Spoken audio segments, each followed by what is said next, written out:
All right, guys, so we got a little different content today. Meyer's brother Gunner has a first gen. It is a two-wheel drive 3500. They took the rear tire off just to get it on the trailer, and we are swapping from a 518 transmission to a 47 RH. As you guys can see here, one of the things that needs to change is this adapter plate. You have to go to the 47 style. One thing I'd never seen, I'd never done this before. Look at how thin those are.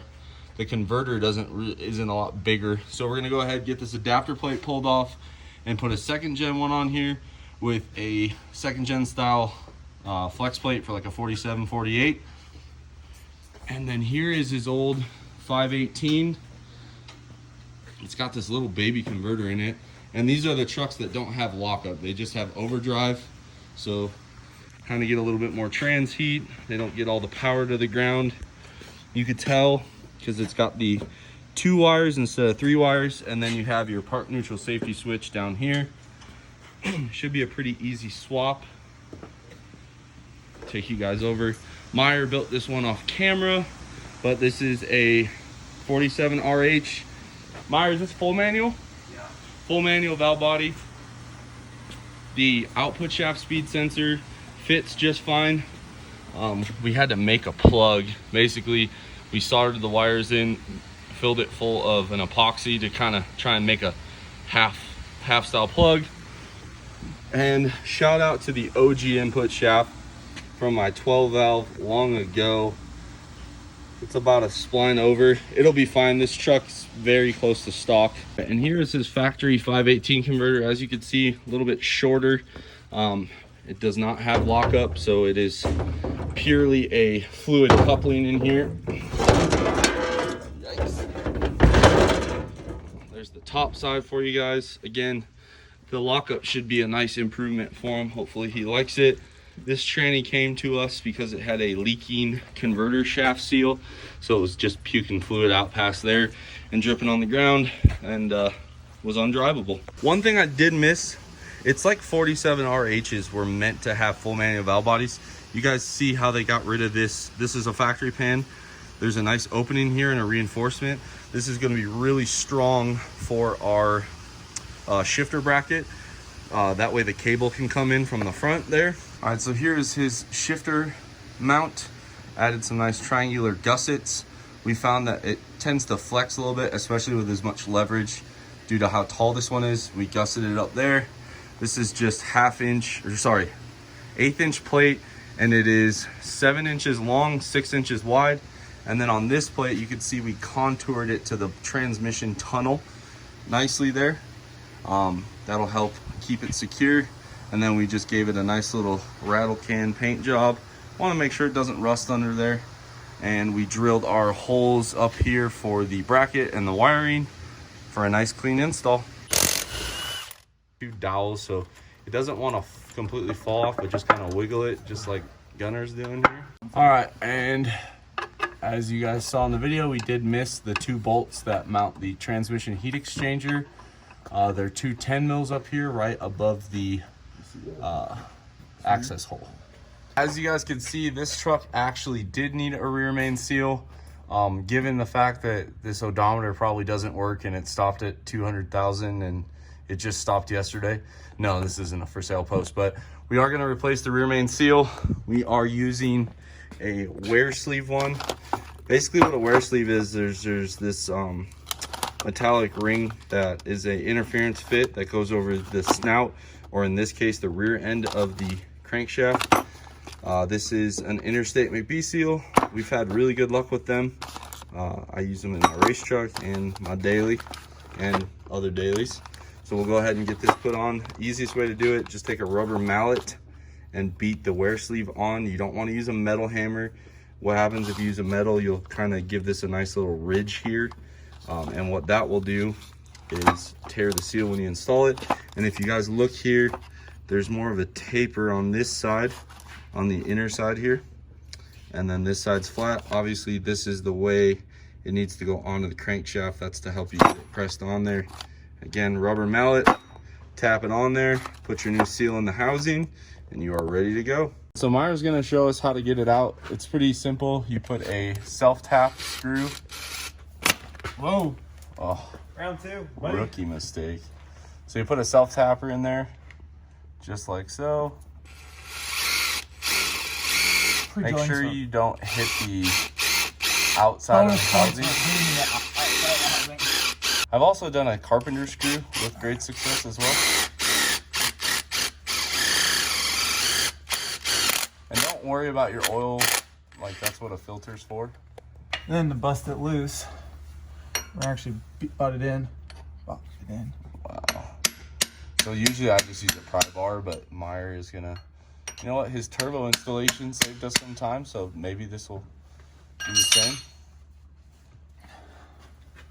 Then you're just going to pry it out. I usually use like a crow's foot pry bar, but I don't think we have that in stock here. With the flat tip screwdriver.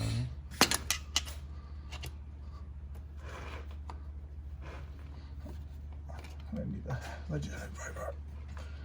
Oh, there you go. That's better.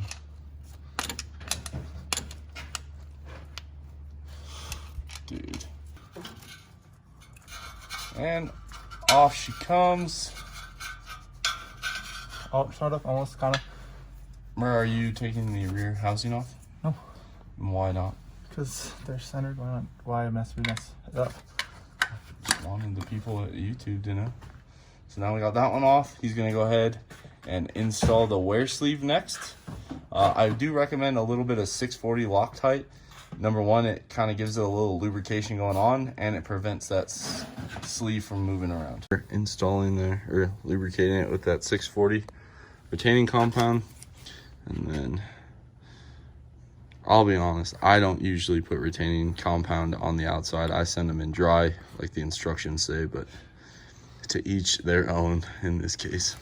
I make sure that this is dry, but the outside, I want to put something on there. Mine always like to go like all cattywampus when I do that, dude. So you just have to use some finesse, okay? That's where the special rip for that. So we're using a Savage Fabrication rear main seal installation. Normally we use all 8 bolts, but on the friends and family you get 2 bolts. No. Oh, we're gonna do all 8? We're doing all 8. We're actually doing 4. 4? That's all that really is necessary. Okay. And basically you use this tool and it presses it in. I tell you what, those come standard on the Friends and Family edition though. That's what I like to hear.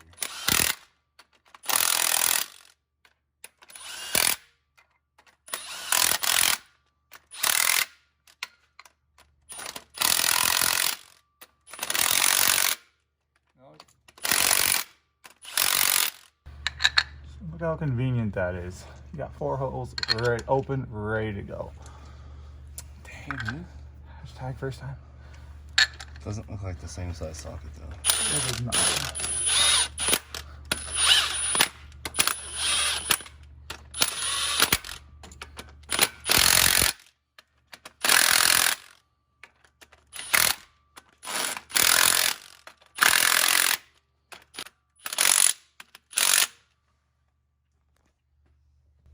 And there is a tool underneath there that comes in the kit to press the seal in. So when he pulls this plate off, we'll show you.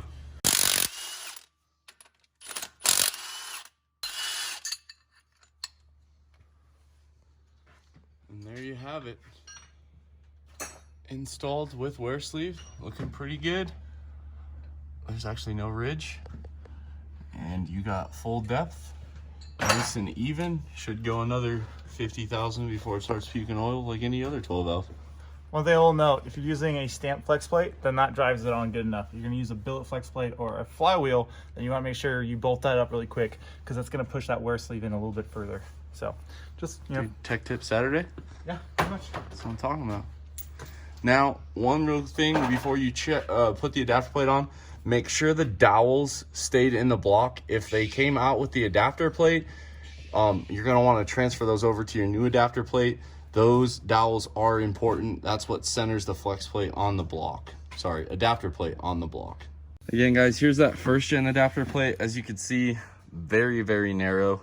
So when you do the 47 RH swap, you need the second gen style. As you can see, much thicker. kind of give you guys a little bit of a close-up there on the differences. And again, this came off of any of your 94 to 02 second gens. You cannot use a third gen one because a third gen seals the cam tunnel with an O-ring here. The second gen uses a frost plug in the cam tunnel, which I'll show you guys real quick because this first gen has the same design. It is just like that. There's your frost plug that seals the cam tunnel. And on a common rail, there's no plug there. You can actually see the backside of the cam. There's just an O-ring built into the adapter plate.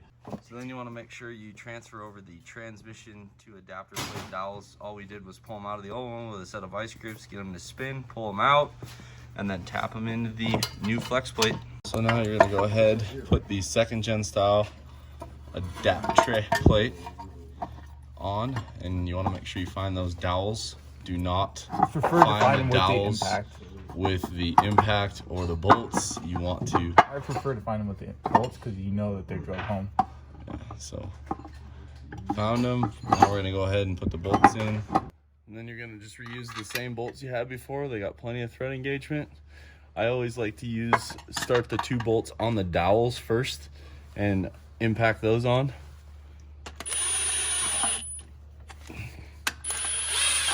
There is a torque spec, but Uggy Duggies seem to work. And it does clear on the oil pan, just like a second gen. Oh. And then all we have to do is put the heat exchanger. The heat exchanger brackets are the same. All right, guys, so one thing you are gonna have to do, we just got this bolted up so you guys could see it. This is the first gen starter. Only 2 of the 3 bolts line up. And then if you also look, the starter will not engage with the circumference of this ring gear. So what you're gonna need to do is get a second gen starter. We're gonna go ahead and get one for the 95 that this adapter plate came out of. And it's a pretty straight swap from there. All right, guys, and here's his shifter. Gonna set the camera down here. Basically, you have first gear, second gear, and then on these B&M gateds, you have to full engage, and that grabs third gear like that. This is neutral. You hit the reverse lockout, that's reverse, and then grab the gate, and that's park. So that's how we'll get them set up. And then we are going to do his lockup and overdrive switches right here. We'll remove this, we'll drill some holes in this plate and put some toggle switches in there. Just wanted to kind of show you guys how these gated shifters work. And with the plate exposed, you guys can kind of see how it prevents you from making too many mistakes.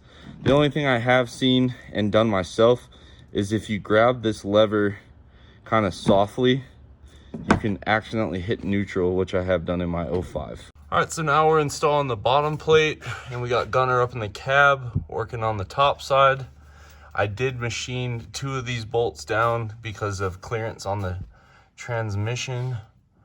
I also destroyed a brand new lathe bit in the process, but you know, big jobs. So basically we'll get these bolted in, and then as far as the wiring goes, what we're gonna do is just run it down with the cable. We also got the flex plate somewhat installed, and basically we put red Loctite on those, sent them home with an impact. All right, so here we are inside Gunner's first gen. We had to put the bolt heads facing up. We have some grade 8 hardware with nylocks and washers. And this is an 18-inch high shifter. As you can see, pretty solid fore and aft as well. And basically this will be first gear, second gear, third gear, neutral, reverse, park. And I think this is gonna be pretty good. Did we nail it? Gunner, did we nail it? Yep. All right, look at that. Satisfied customer at McCormick's Fab Shop. Not something that happens very often, but here you go. So we'll put the cover on it, get this plate knocked out so we can put some switches in the shift handle and get his transmission installed. You guys can see we got our second gen starter installed in the Jenny Juan here, and it looks like all the terminals will line up just fine. And we reused the 3 bolts from the first gen starter. So here we have our good used single disc converter. This guy's used. We don't need to put any oil in there to start with. probably gonna make a mess when I put it on though. There's oil in it.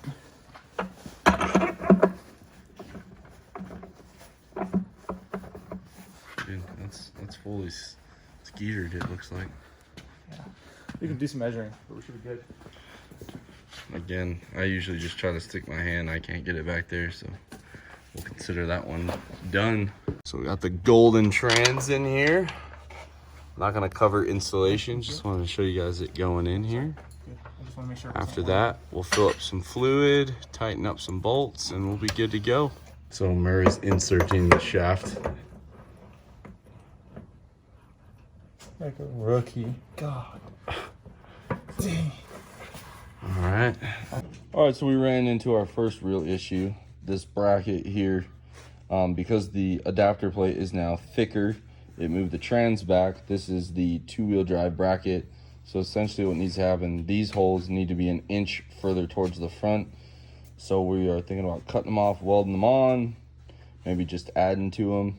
Not quite sure yet, but this is definitely an obstacle you are going to have to deal with. Hey guys, so here's what we came up with. We took some 1/8 inch plate, we tapered it to match that, and then welded it, and then we're gonna re-drill the holes. This is something I would say on the DIY scale. Look at those dimes, man. DIY scale, probably a 5 out of 10.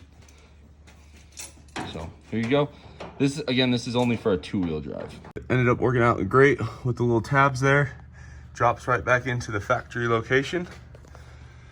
And then real quick on the drive shaft, previously stated it was fine. We found out it wasn't. What we did was we cut a 1/2 inch off the output shaft, a 1/2 inch off the transmission yoke. We did that just so we could test drive it, make sure it shifted good before he left. And then he is going to have to get this drive shaft shortened about 1 inch. Factory drive shaft will fit. The outer diameter and spline count on the inside and the inner diameter do match up with a 47 RH two-wheel drive output shaft. So that should really help quite a bit for him. Okay guys, well Josh is off in some buying extravaganza off in Arizona, but we're finishing up the video for him. Gunnar, this is your truck. What are your thoughts on, you took it for a test drive. What are your thoughts? What the difference?